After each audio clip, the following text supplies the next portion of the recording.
Kim Pao may pasabog sa ASAP bukas. Mainit na inaabangan ng fans ang tambalang Kim Chiu at Paolo Avellino, o mas kilala bilang Kim Pao, dahil sa balitang may inihahanda silang malaking pasabog sa ASAP bukas. Ayon sa ilang insider, magsasama sa isang espesyal na production number sina Kim at Paolo na siguradong ikakakilig ng kanilang mga tagahanga. Matapos ang ilang linggong espekulasyon tungkol sa tunay na estado ng kanilang relasyon, tila may inihahandang reveal ang dalawa na magpapatibay pa sa kanilang koneksyon, on-cam at off-cam. Sa mga nakaraang linggo, spotted nang magkasama sina Kim at Paolo sa ilang private events at tapings. May mga video pa na nag-viral kung saan makikitang sobrang close at sweet ang dalawa. Dahil dito, mas lalong nabuhayan ng pag-asa ang mga supporters ng Kim Pao Love Team.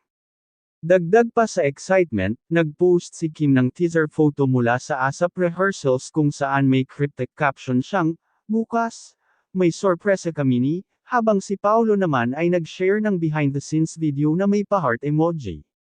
Marami ang nagtatanong, magpapahayag na ba sila ng tunay na status nila? May bagong proyekto ba silang iaanunsyo? O simpleng pakilig lang na siguradong tatatak sa mga manunood? Ano man ang kanilang inihanda, isang bagay ang sigurado, Kim Pao will once again dominate the ASAP stage and the hearts of their fans. Abangan ang pasabog, dahil bukas, siguradong trending na naman ang hashtag Kim Pao.